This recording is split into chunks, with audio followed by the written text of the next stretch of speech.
Hello and welcome to the third episode of Season 8 of the Dark Money Files, in which we shine a light into a murky world.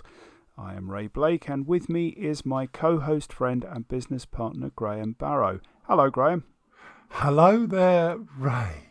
We really can't ignore it any longer, can we? Well, not really, Ray. It's been dominating the news cycle, our social media feeds, and much of the conversation for the past couple of weeks. So it must be time to throw in our two pennyworth, I guess. Yep, and in case anyone listening has been out of the country or off the planet for the last few days, we are, of course, talking about the Pandora Papers. We most certainly are. But can we begin, Ray, by talking about Pandora? I mean, she is in some ways just an excellent metaphor for the way some stories can get bent out of shape from their original form. Yeah, she is, isn't she? If you mention the name of Pandora to most people, they'll reply along the lines of, what, the woman with the box? Yes, and ignoring the cheap one-liner there. Well done. Change, thank you. My response to that is, but Pandora never had a box. We're going to have to tread carefully here, aren't we? I know you can do it, Ray. So what is the real story? According to Greek mythology, Pandora was the first human woman. Her name means all gifts.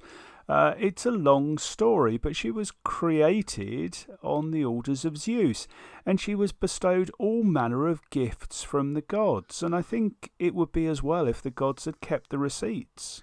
Yes, because it wasn't just good things that she was given, was it? No, Graham. She was also the possessor of all manner of misery and evil, which she kept in a jar. In a jar, not in a box? No, a jar. In the original Greek, it was called a pithos, and that's the way it stayed right up until the 16th century. Well, what happened then? Erasmus of Rotterdam happened then, Graham. He either mistranslated or misunderstood the story and substituted pixis, meaning a box, instead of pithos, and it stuck. And that's why we now talk about opening Pandora's box rather than Pandora's jar. Exactly. And that underlines yet again why you should always go back to the source to validate or verify your understanding and not rely on second-hand reporting. Exactly. So, Ray, what was the significance of the jar? Pandora had been instructed never to open the jar, but not told why. Oh, can't help feeling that was a mistake. So what happened? Well, when she was created, she was made to be not just beautiful, but also curious. And her curiosity got the better of her, which caused her to open the box. Well, technically, unstopper the jar. You're telling this story, Ray, like it actually happened. That's the only way with stories, Graham. And by unstoppering the jar, she released all those evils into the world. But that wasn't all. Oh. No, the gods had also placed hope inside the jar, meaning that alongside all these terrible things like sickness, jealousy, strife, hatred, etc., humans were also bestowed with hope. Which lives with us still. Well, some days are better than others, Graham, but just about, I would say. Yes. So I think with that story in mind, Ray, and it was a lovely story, very well told, if you don't mind me saying. Well, I think we should set about giving our hopefully thoughtful opinion on the papers that now bear her name. So, shall we start with some background? Well, we usually do, Ray. Right then. Now, the leak consists of nearly 12 million documents from 14 different sources, which have been investigated by more than 600 journalists in 117 countries over the last 18 months. Wow. And I think the first thing worth noting is how well those journalists kept it a secret. I mean, they may be good at extracting leaks, but they're also extremely good at not leaking them themselves. Indeed. The leak includes nearly 6.5 million documents, around 3 million images, more than 1 million emails, and almost 500,000 spreadsheets. 500,000 spreadsheets? I mean, that is kind of close to heaven for you, isn't it? 500,000 spreadsheets. Yeah. And that gives you some idea of the scale of the challenge in reporting them. You can't just sit down and read all that lot, even with 600 journalists and 18 months of lead time. Well, exactly. Some sort of search criteria had to be used to extract the stories we've so far seen. Yes, which also suggests over the coming months and years there will be further, potentially even more revealing stories to follow, albeit not necessarily centred on world leaders or other politically exposed people, which I fancy, Ray, was probably the initial search criteria.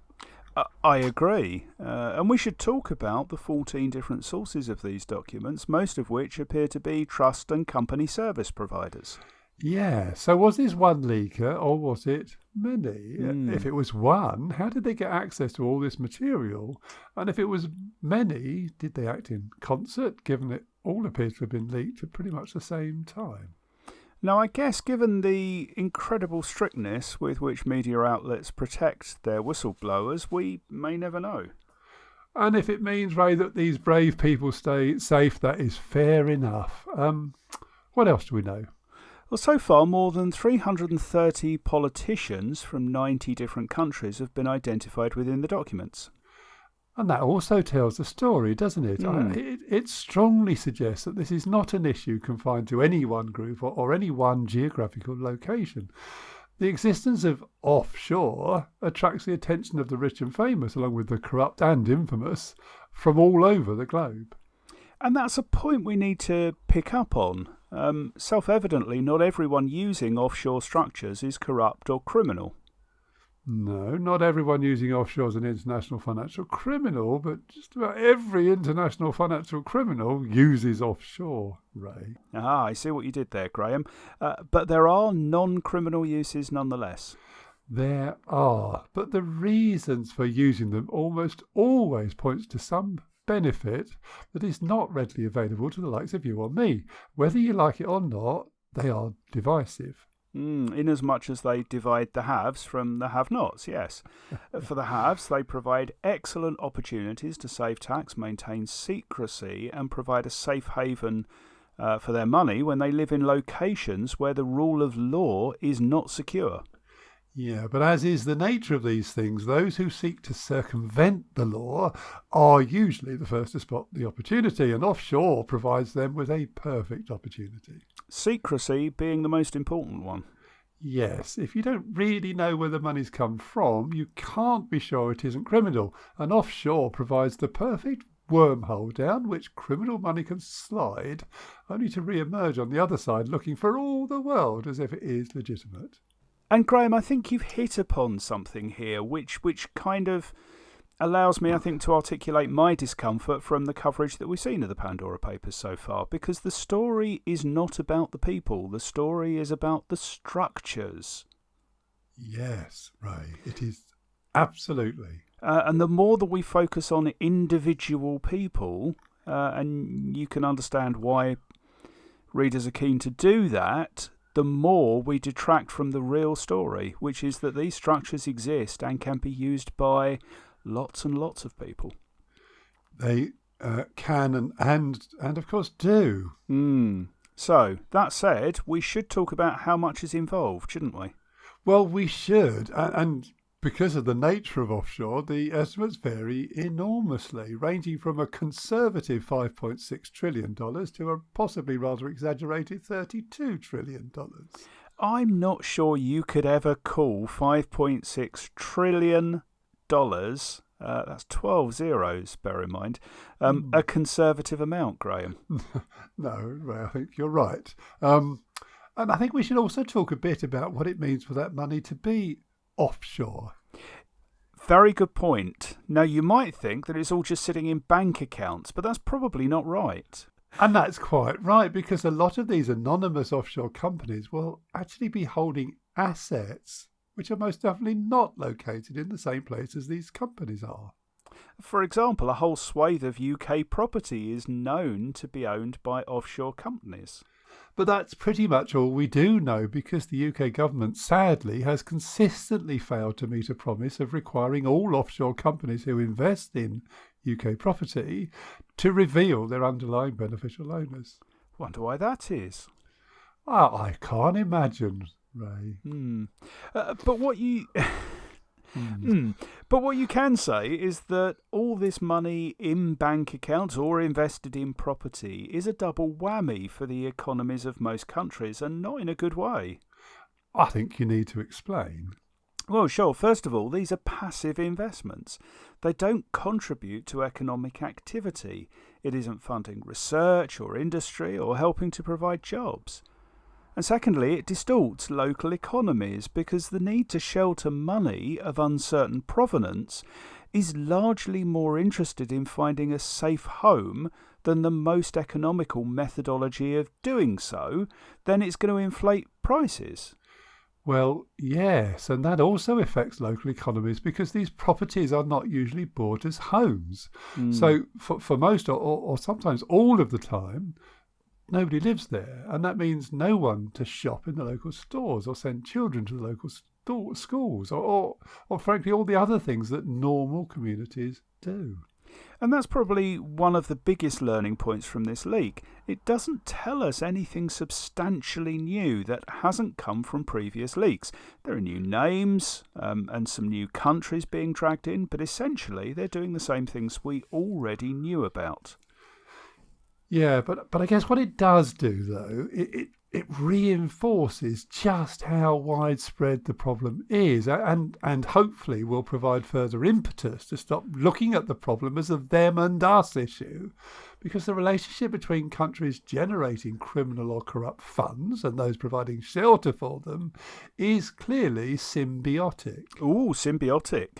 One definition of which is denoting a mutually beneficial relationship between different people or groups. That's a great description. It is, isn't it? And it highlights yet again where the current system fails us so abysmally. If global money laundering is a symbiotic relationship between different jurisdictions, and if the role of offshore is to be the semi-permeable membrane that allows the osmotic flow between one and the other, oh no, national laws and mutual evaluations will never work to identify and address the problem properly. Now, let me stop you there, Graham. I think we need to explain what you mean by saying that the role of offshore is to be the semi-permeable membrane, I wrote it down, that allows the osmotic flow between one and the other.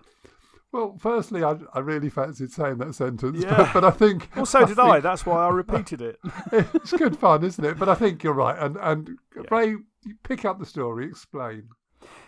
OK, I'll do that. Now, osmosis, as you might remember from your school days, Graham, I think yours were in black and white mostly, is the way in which different concentrations of fluids tend to equalise in the presence of a semi-permeable membrane. Yes, which is in effect a special type of cell wall that only allows traffic in one direction. Exactly. It's how plants draw water from the soil, and it's why freshwater fish can't live in the sea, and vice versa. Yes, so in our analogy, Ray, offshore is the semi-permeable membrane, which allows money to flow from areas with a high concentration of corruption or criminality to areas of high stability and transparency.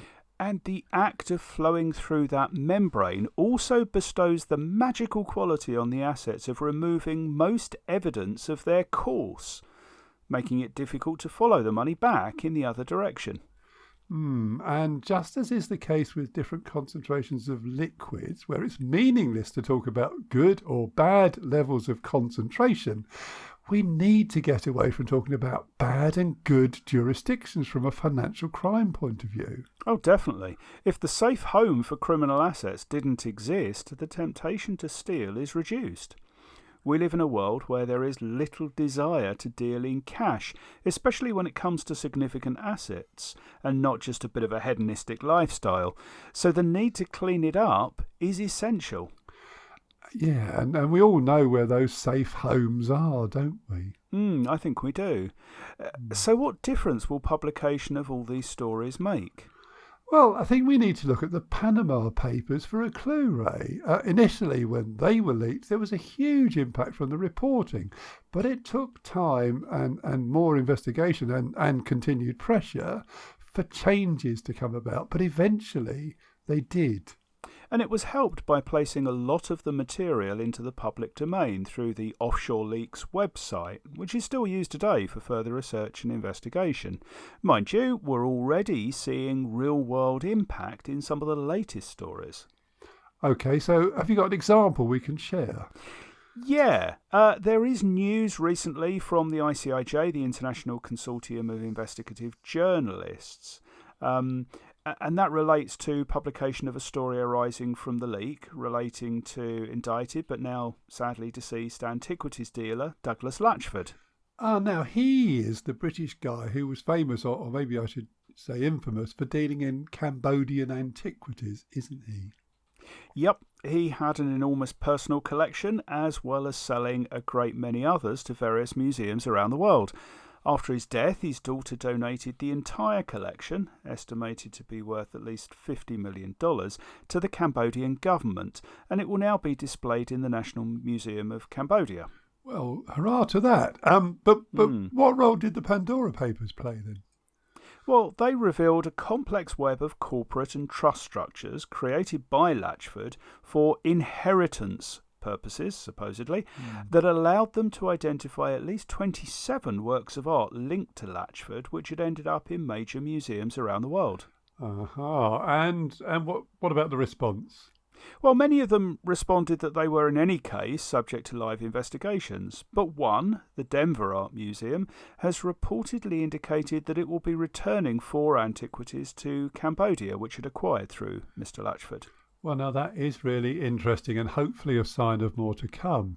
And it would be fantastic if at some point as much of that material arising from the leaks as possible is placed into the public domain so that a great many more sets of eyes can work through it to piece together hitherto unknown connections and extract even greater benefit from it. I couldn't agree more, Graham. Often it's only with the benefit of some existing knowledge that we can make those connections and tell those stories. It's just in the nature of things that stories seldom leap off the page fully formed. Yeah, absolutely. And there will be lots of people listening to this podcast who regularly access the Panama Papers and other leaks to supplement their own investigations and add further evidence to a due diligence file. Oh, we certainly do. Yeah, all the time. It's one of our go-to places for open source intelligence. But actually, this might in itself raise a point of controversy or possibly hazard, you know. OK, how? Well, Graham, we've seen firms who are using Panama-enriched media search data in a very unnuanced and risk-averse way, haven't we? Well, I think that's right, Ray. Sometimes just a hit on the Panama Papers database of a client or associated person's name might turn a client relationship into an undesired one and place it outside of risk appetite. But that's a really blunt instrument, isn't it? We've established that not everyone using or even inquiring about using offshore structures is a crook. So I think we need a more nuanced response to such a hit, where we look at whether it is actually properly indicative of high-risk factors. Yeah, now, whilst there's a general point, Ray, I couldn't agree more. I mean, blunt instruments are bad and more nuanced approaches are almost always better. I do wonder whether this unintended consequence of the disclosures might actually work in our favour. How do you mean, Graham? Well, Ray, if mere association with the Panama Papers or other leaks, whatever the nuance and context, is going to make it harder for you to access the mainstream financial system, the non-criminal users of these services might think again and decide to steer well clear of them. Especially now that it's not only Mossack Fonseca leaks that they need to worry about, but effectively any corporate service provider, given that Pandora saw 14 other whistleblowers. Yes, and that might be enough to see an end to the legitimate use of offshore, which means that criminal use would no longer be hidden. It is something to think about. It is. I think it's likely that we'll be returning to this subject again in the future. And anyway, we've already lined up a few panels and presentations to discuss this further with the community. So anyone who's interested in finding out more, keep an eye on our Dark Money Files page on LinkedIn, or for posts from either of us, letting you know when and where. Exactly. And in the meantime, we were going to do a podcast, Ray, if you recall, about how to go about adjusting financial crime controls in the light of experience and changing typologies. Or like the publication of the Pandora Papers, for instance. Exactly. And I think that's where we should go next. I'm looking forward to